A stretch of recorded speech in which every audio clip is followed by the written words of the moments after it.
Oke, welcome back to my channel. Kali ini saya akan ngebahas sedikit use case dan tentunya mungkin konten ini berkaitan dengan video-video sebelumnya dan kita akan ngebahas bagaimana kita bisa menghasilkan 70 juta dari Shopee dengan menjual satu jenis produk saja. Tentunya setelah yang satu ini.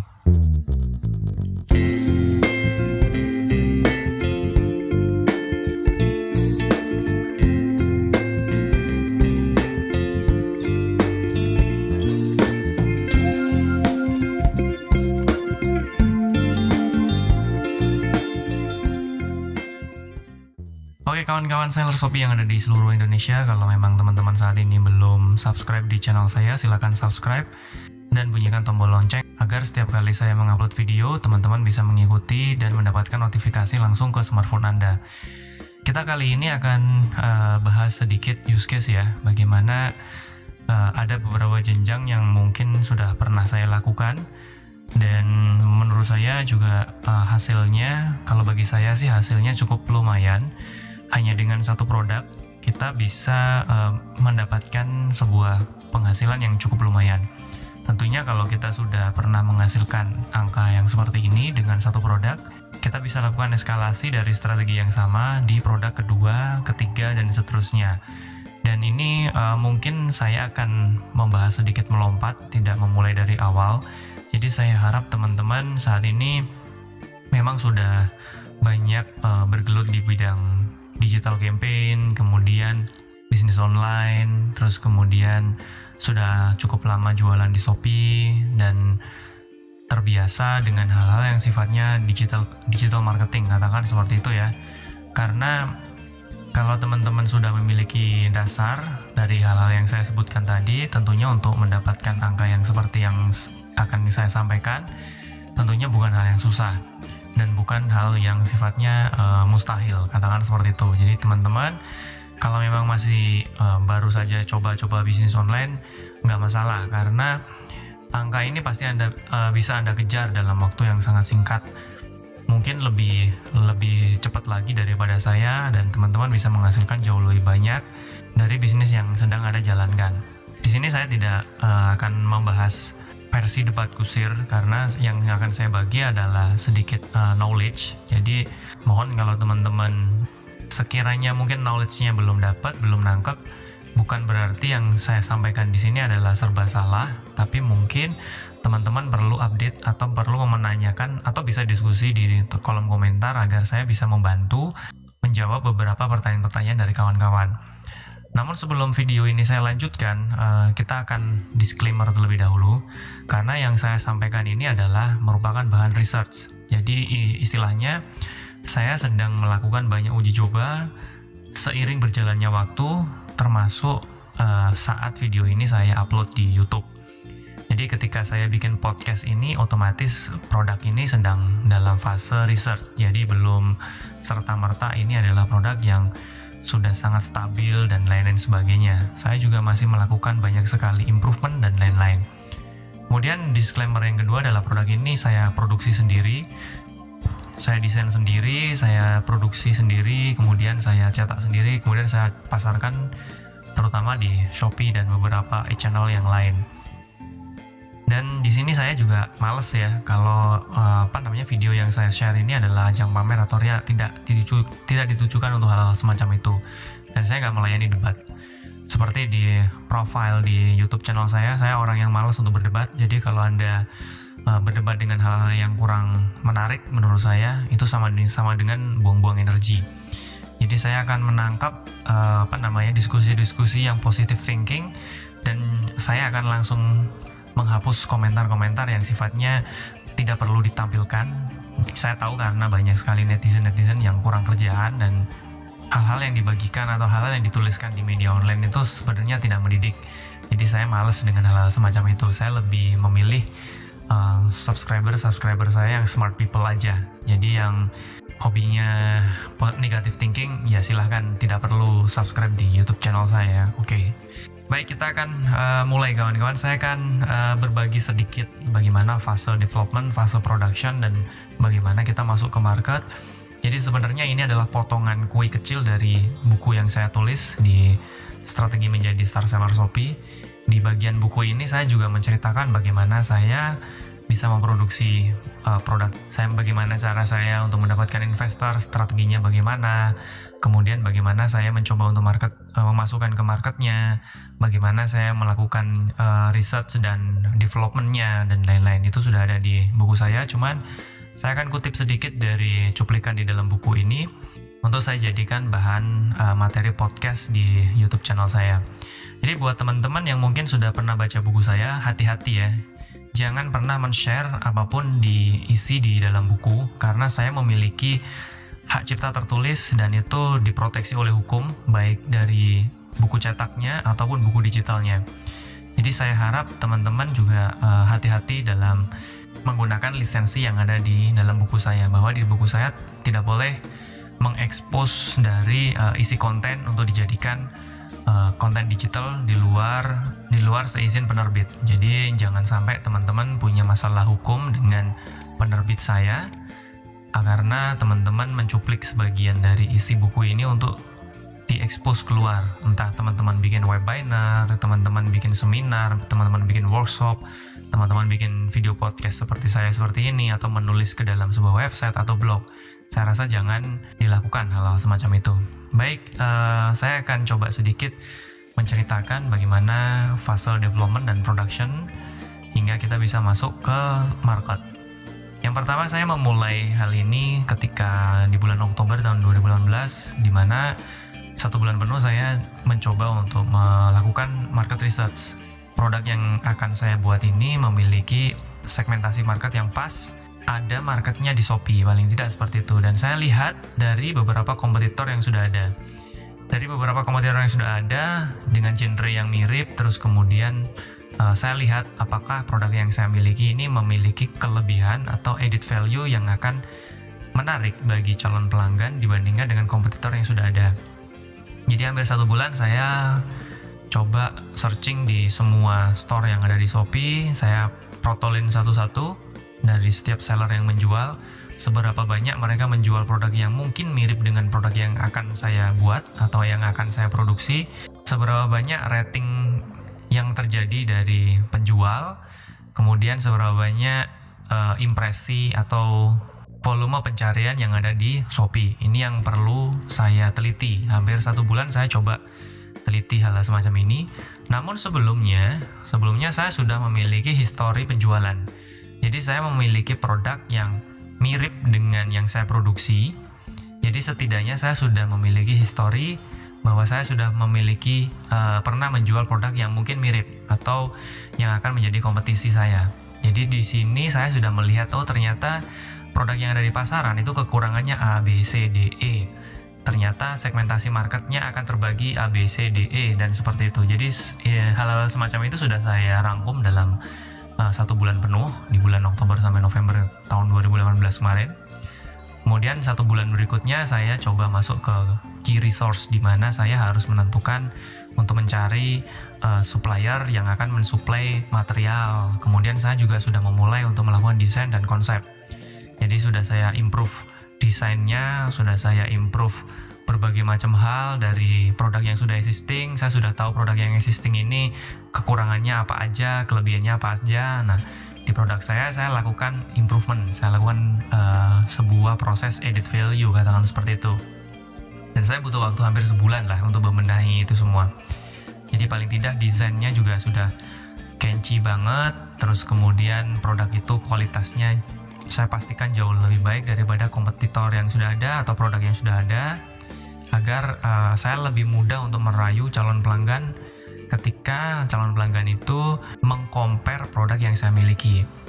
Kemudian di bulan Desember, selama bulan Desember hingga Januari awal, saya lakukan production karena butuh waktu lebih dari 3 minggu untuk menyelesaikan di pabrik, kemudian 1 minggu untuk proses packaging ya, packaging dari warehouse untuk saya sampai pengiriman ke lokasi saya atau ke kantor saya, katakan seperti itu. Jadi butuh waktu mungkin hampir 4 minggu jam kerja aktif ya. Jadi mungkin Sabtu Minggu pabriknya juga ada beberapa kendala tidak jalan, kemudian harus antri dan lain-lain sebagainya. Jadi butuh waktu kotor katakan sekitar sebulan.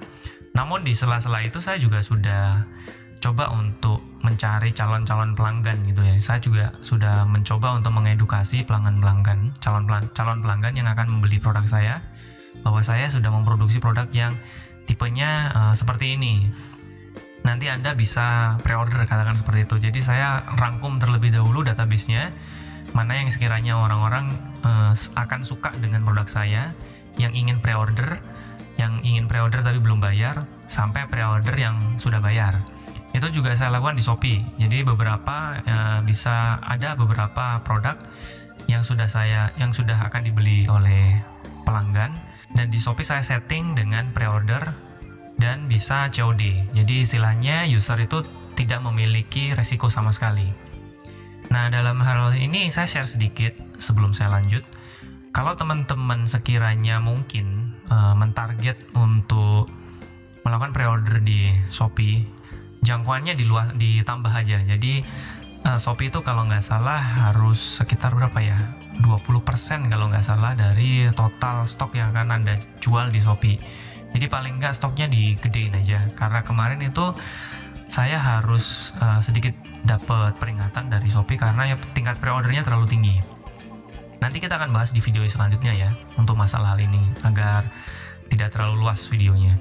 Kemudian di Januari itu sudah saya coba untuk masuk ke market, sudah saya coba upload di Shopee, iklannya sudah saya jalankan untuk mendapatkan early adoption. Early adoption itu adalah orang-orang yang minat pertama kali. Jadi paling tidak sebelum Januari itu Desember saya sudah sounding.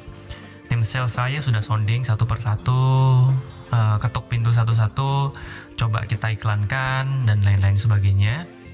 Maka dari itu ada early adoption pertama kali. Jadi pertama kali di upload, produk itu jalan, kita sudah bisa mengirim produk itu di hari pertama. Produk itu sampai ke kantor, sampai ke gudang saya sudah bisa kirim kepada orang-orang yang sudah pre-order. Kemudian dari sana saya berikan beberapa giveaway, katakan seperti itu, atau bonus buat teman-teman yang sudah membeli produk saya dan dia dengan senantiasa memberikan feedback. Nah, feedback di sini saya gunakan untuk melakukan improvement.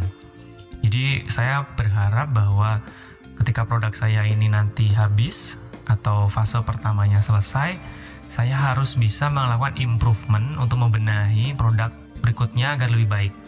Dan di bulan Maret, hampir Februari akhir, produk itu hampir habis. Jadi saya masukkan ke fase kedua untuk produk improvement. Jadi produknya sama, cuman kita improve ya. Mungkin colorsnya kurang bagus, kemudian shape-nya kurang bagus, atau bentuknya kurang oke. Nah, itu kita perbaiki sedikit demi sedikit berdasarkan feedback. Nah, di sini saya mungkin masih sangat berharap untuk mendapatkan feedback sebanyak-banyak mungkin. Jadi semakin banyak saya dapat feedback, saya bisa lakukan improvement sebanyak-banyaknya. Jadi semakin banyak data yang saya dapat, saya lebih berharap ketika setelah produksi kedua, produk itu jauh lebih cepat diterima oleh market. Nah, fungsinya seperti itu. Jadi fase development dan production-nya kurang lebih kayak gitu, kawan-kawan. Dan untuk mencapai ini semua, teman-teman harus mengikuti video saya sebelumnya. Jadi harus ada learning curve. Jadi ada 3 video yang menurut saya teman-teman harus paham terlebih dahulu sebelum masuk ke fase ini. Karena kalau teman-teman tidak paham 3 pembahasan di video saya ini, mungkin untuk masuk ke video ini teman-teman akan sedikit misleading gitu ya. Jadi jangan khawatir, ini link videonya sudah ada di deskripsi di bawah. Teman-teman bisa lihat, teman-teman bisa klik satu persatu dan pelajari satu persatu. Kemudian teman-teman baru sambungkan dengan video ini. Kalau memang teman-teman baru saja menonton video channel atau podcast saya mulai di video ini. Oke, ini sedikit skenario yang sudah saya jalankan. Jadi saya mencoba untuk menjual di Shopee Marketplace. Saya gunakan iklanku karena sengaja saya pengen dapat feedback secepat-cepatnya. Saya pengen menjual produk ini lebih cepat. By the way, ini adalah ilustrasi ya. Mungkin saya ngambil image-nya juga copot-copot aja, tapi yang Yang penting teman-teman sudah paham bagaimana caranya alur ketika mengunggah produk ini di Shopee. Jadi paling tidak saya gunakan fitur iklanku yang ada di Shopee Seller Center. Teman-teman bisa coba di sana. Saya coba lakukan beberapa bidding keyword. Saat itu mungkin hanya 3 atau 4 bidding keyword yang sudah saya pakai. Kemudian saya masukkan, saya arahkan ke Shopee Store ya pastinya ya. Dan di sana omset yang terjadi dari bulan 1 sampai bulan 6 itu sekitar 75 juta. Dan di sini profit saya tuh lebih dari 200% kalau nggak salah. 200%, tapi memang biaya iklan saya untuk spending di bulan 1, 2, dan 3 itu cukup tinggi. Wajar, termasuk saya harus memberikan beberapa giveaway atau bonus kepada orang-orang yang memberikan feedback kepada saya. Jadi ketika teman-teman sales itu selesai closing, dia akan ketika sudah tahu bahwa produknya udah sampai, dia akan kontak lagi kepada pembeli untuk menanyakan bagaimana kondisi produknya, quality produknya, apakah produknya sesuai, dan lain-lain. Itu untuk saya kumpulkan satu persatu. Otomatis itu juga saya butuh cost ya. Dan enaknya di sini kalau teman-teman bisa produksi produk sendiri itu marginnya cukup besar. Tapi memang ada beberapa ada beberapa strategi ya. Nanti kawan-kawan kita akan kupas bagaimana kita bisa produksi produk, tapi paling nggak profitnya bisa 100%. 100% itu sudah cukup bagus. Tapi yang penting teman-teman pola distribusinya benar ya. Jadi kalau saya kan pola distribusinya ketika saya sudah punya produk, paling tidak saya upload di Shopee Store. Terus kemudian saya sudah tahu lebar marketnya di Shopee itu seberapa gede. Kemudian saya pasang iklan di sana dan saya dapetin beberapa revenue yang masuk pertama. Nah, bagaimana kita bisa melihat seberapa besar atau seberapa lebar market dari calon pembeli kita? Itu sudah ada di video sebelumnya ya, termasuk yang saya sampaikan di slide sebelumnya. Teman-teman bisa ikuti. Dan di sini saya melihat bahwa beberapa bulan dalam 6 bulan ya, dalam 6 bulan berjalan, itu saya lihat penjualannya flat, dalam artian tuh hampir sama setiap bulan. Kalaupun ada naik turun kecil sekali, dikit sekali. Dan saya ngelihat apakah kita bisa optimalkan dari revenue ini.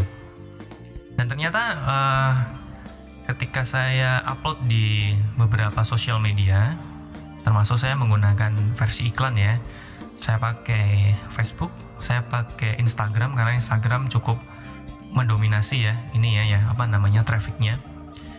Namun traffic dari social media itu tidak langsung saya arahkan serta-merta semuanya ke Shopee Store, tapi saya tangkap terlebih dahulu ke landing page atau website sederhana yang saya miliki, website penawaran kecil ya, yang itu hanya beberapa halaman, hanya 2 halaman aja, yang hanya menjelaskan apa sih isi fitur dari produk yang saya miliki. Otomatis kalau kita pakai deskripsi yang ada di Shopee itu kan terbatas ya jumlahnya, kita nggak bisa banyak upload gambar dan video di sana. Nah, saya bikin site sederhana, website kecil gitu, yang itu isinya lebih mempertegas lagi, memberikan penjelasan lebih baik secara visual maupun auditori, agar calon pembeli itu lebih paham apa yang sedang kita jual. Jadi di sini trafficnya memang terbagi ya sebenarnya. Jadi ada yang sebagian kecil itu langsung masuk ke Shopee Store karena mereka lebih memilih untuk membeli ke lewat Shopee, nggak masalah bagi saya. Ada juga yang dari website itu langsung closing gitu. Jadi dia melakukan pembelian lewat website atau lewat sales saya, lewat WhatsApp katakan seperti itu. Terus kemudian dia bisa add to cart lewat website saya karena websitenya cukup sederhana. Jadi hanya order kemudian lakukan pembayaran. Dan di website ini saya catat dalam tempo yang sama saya dapetin sekitar 108 juta revenue-nya. Jadi dari 2 channel ini, dari Shopee saya dapat 75, dari website saya dapat sekitar 108 juta. Ya, angkanya mungkin sekitar 180 jutaan lah ya revenue-nya. Ini satu produk, jadi menurut saya mungkin produk ini masih perlu improvement lagi, harus diimprove beberapa agar bisa menjangkau segmentasi market yang lebih luas. Tapi kembali lagi, setiap produk itu pasti punya threshold, punya batas seberapa jauh mereka bisa dijual kepada segmentasi tertentu. Nah, di sini yang bisa saya share adalah lebar market yang ada di Shopee itu memiliki batasan tertentu kalau menurut saya. Jadi sekian panjang fase development dan proses penjualan yang ada di Shopee, dalam 6 bulan saya dapetin sekitar 75, tapi kalau lewat website itu hampir 100. Nah, di sini kita bisa ambil sedikit kesimpulan bahwa Shopee meskipun penggunanya jutaan, tapi segmentasi marketnya itu juga punya threshold tertentu gitu loh. Punya batasan tertentu, karena saya melihat ternyata selama 6 bulan itu saya kok nggak bisa ya meningkatkan penjualan double gitu. Jadi kalau misal 1 bulan dapatnya 20 juta, bisa nggak jadi 40 juta? Ternyata agak susah. Ternyata itu tadi karena Shopee itu juga memiliki batas gitu ya. Punya setiap segmentasi dari produk itu memiliki batas tertentu. Nah, mungkin batas tertentunya seperti itu. Jadi kalau saya mau scaling, oke lah, saya harus lempar ke sosial media. Tapi it's okay. Lewat Shopee Marketplace pun juga masih oke. Ini adalah jalur yang cukup kompetitif ya. Jadi saya nggak akan hilangkan ini. Jadi saya tambah funnel aja. Nanti kawan-kawan di video yang akan datang kita akan coba bagaimana cara agar kita bisa bermain di sosial media. Kemudian kita punya website kecil dan website itu juga mampu menjadi channel penjualan yang bagus. Nanti di video yang selanjutnya. Cuman yang di video podcast ini saya hanya fokus bagaimana kita bisa menghasilkan di Shopee lewat Shopee Marketplace ya. Kurang lebih seperti itu kawan-kawan. Ini tips buat teman-teman. Jadi founder adalah eksekutor terbaik. Jadi kemampuan founder untuk mengeksekusi sebuah bisnis itu adalah core paling penting. Jadi seberapa banyak teman-teman punya tools, punya software, itu semuanya akan percuma kalau foundernya sendiri tidak memiliki knowledge yang cukup. Jadi saya harap teman-teman juga terbiasa dengan pola pembelajaran, bahwa semua proses itu butuh pembelajaran. Saya sendiri juga sama, saya sendiri bukan seseorang yang sudah expert, namun saya terus belajar dari banyak sumber, saya terus belajar dari pengalaman-pengalaman yang sudah ada untuk memperbaiki setiap langkah-langkah yang saya miliki. Kemudian teman-teman harus teliti dan berani bertindak. Jangan sampai tidak berani bertindak, karena setiap result, setiap hasil itu perlu sebuah tindakan. Jadi tidak hanya berani bertindak, tapi juga harus teliti. Karena kalau Anda hanya berani bertindak, Anda berani menanggung resiko, bisa jadi resiko itu justru menghambat proses scaling yang teman-teman lakukan. Kalau Anda tidak teliti, jadi harus teliti dan berani. Kurang lebih seperti itu kawan-kawan yang bisa saya share di video podcast saya kali ini. Semoga bermanfaat, dan apabila teman-teman merasa memiliki manfaat dari setiap video podcast yang saya upload, silakan subscribe dan bunyikan tombol lonceng agar setiap kali saya mengupload video, teman-teman juga bisa menerima notifikasi. Oke, cukup sekian kawan-kawan, dan see you guys.